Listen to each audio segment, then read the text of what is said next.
Welcome back to Orange Hat Reviews. I'm going to give my fair and honest review of The Mandalorian Episode 4. I honestly liked this episode. And when I saw who directed it, I'm like, wow, this is actually pretty cool. I did not think that I had no way of knowing that Bryce Dallas Howard, daughter to Ron Howard, had done this show, had directed it. And I gotta say, it was well done. Now, what I am hearing from a couple other bigger channels that reviewed it before me is that this show introduced the whammon, meaning that they went SJW. I do not think that they did, honestly, because I believe that those channels fell into the trap of misidentifying identity politics. You see, not once in that show did any of those female characters mention that they were a woman and that they can take care of themselves, or that they're strong women, or any of that crap. They didn't mention any of it. The farmer woman, we're going to be discussing spoilers. So if you don't want to discuss spoilers, leave now, a minute 35 in, because a minute 50 we're going to start discussing spoilers. So like I said, if you don't want spoilers, get out now, because now we are going to start discussing spoilers. The woman who knows how to shoot, who lives in a very peaceful village, where this this episode takes place, because he needs lodgings and whatnot, and so the Mandalorian is basically hiding because he stole the kid. The kid is a bounty. It's an open bounty, and whatnot. So yes, they need to hide. And it is basically proven in this one that they need to hide better. But anyway, back to the farmer who knows how to shoot. She's a woman.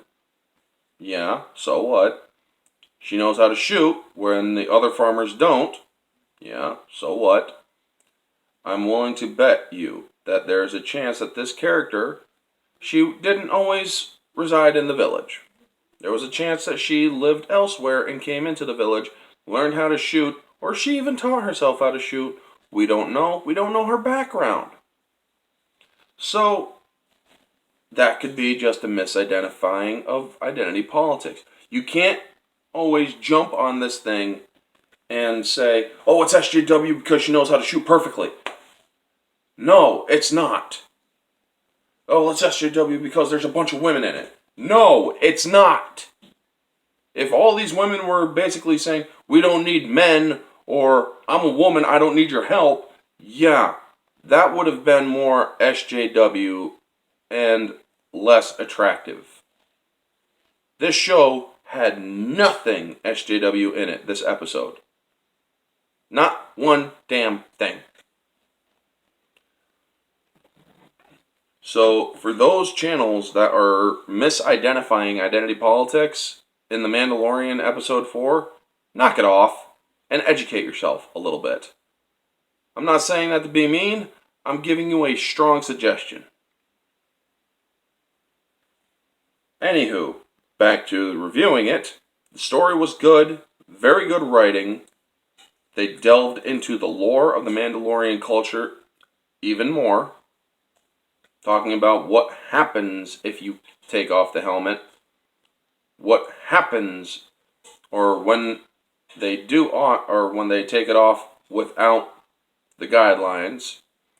They talk about, or he gives a little background into his life about the last time he took it off in front of other people was when he was no older than the kids that were playing outside with Baby Yoda. Baby Yoda was very happy in the village. He didn't show anything really. He didn't show any force powers this time. But something that was interesting was the Mandalorian was going to leave him there. And I'm like, that's not a good idea. And I knew that there was still an open bounty on this kid, and as soon as they established that that the Mandalorian was probably going to leave him there and was talking to the woman about it, there's another bounty hunter with the tracking fob looking for him. And there was also the moment where Gina Carano came in, blasted the guy, and she's like, "Who is he?" And he has a tracking fob. Who's he tracking? The kid. So the Mandalorian realizes he's not safe anywhere while the bounty is active on this kid. So chances are this Mandalorian is going to have to take the fight to the Empire eventually. But other people are going to, or another thing that they're going to say is Gina Carano her character is an SJW, and it's like, why? Because she's a woman? Because she got the jump on the Mandalorian? Mandalorians aren't perfect, people.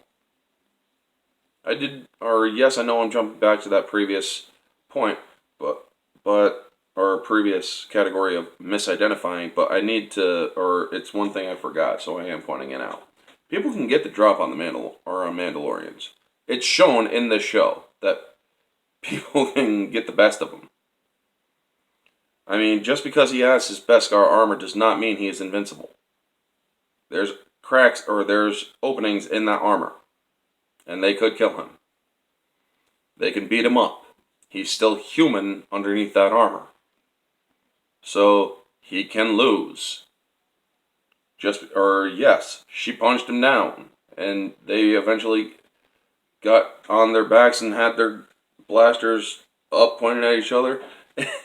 And that actually led to a funny moment where Baby Yoda is just sipping some of that soup. Right, like looking at him like, this is entertaining. Daddy's having fun right now. I love Baby Yoda. I'm going to say that right now. I do love this Baby Yoda character. This child character of that species is very easy to fall in love with. Now, I'm going to give my official scores, and then I'm going to also reiterate something to make sure that you all get the point across. Now, as for the scores, objectively, this show, or this episode, was 4.5 out of 5 in my objective opinion. I rarely ever give a perfect score. This is not a perfect episode. There was a couple things that they could have done a little bit better. The writing was good. The story was compelling. It drew you in. The score, it swelled up. It did better. This episode had a better score in it.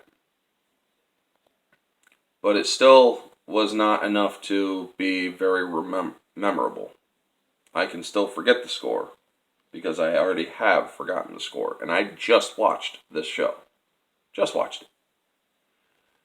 So yes, the score is still not memorable, but everything else was very well done. The writing, the cutting, the editing, all of it. It was very well done. So objectively, in my opinion, 4.5 out of 5. So 9 out of 10. This was very well done. This was all done very well, without bias, 4.5 out of 5. Subjectively, this is 5 out of 5.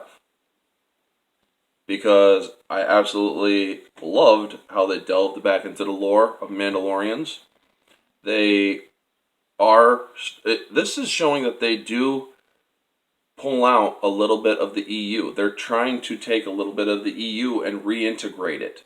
So that is a good thing. Disney's doing, Jon Favreau and Dave Filoni are doing this, and they are doing it right. They are taking some of the EU elements and putting it into the Mandalorian, from the Mandalorian culture, and it's being done right. And for that, for Jon Favreau and Dave Filoni and the directors and whatnot, I am very, very grateful. You guys are doing it right. You're not being part of the Disney war machine, basically. So subjectively, 5 out of 5. Moviegoer, or rather showgoer in this instance, I will give this another 5 out of 5 for Star Wars fans. This is a 5 out of 5. I also like the fact that this was a 40-minute episode. So it was a longer episode than the rest of them. And that's good, because they need these episodes to be 40 minutes long, not 20 minutes long and 20 minutes long, 37 minutes long and 40 minutes long. You need a 40-minute long continuance. This show is good. And with that being said, let me now reiterate that just because this show is good, just because I absolutely love this show, does not for one goddamn moment mean I am shilling for Disney. Disney is an evil corporation that is in a very devious thing right now. I do not like them. Lucasfilm, sadly, is under Disney, but Lucasfilm is doing well with The Mandalorian. And I think that if this show is done this good, why can't it be done well in the movies? These 4 episodes so far, the 4 episodes that I have seen, are all better than episode 7 and episode 8 combined. How is it that they have made... I mean, these episodes are better than Solo, better than Rogue One, better than episodes, all other Disney Star Wars products. It is better than all of them. So yeah, they're doing something right in this instance. But does that mean that I like Disney? No.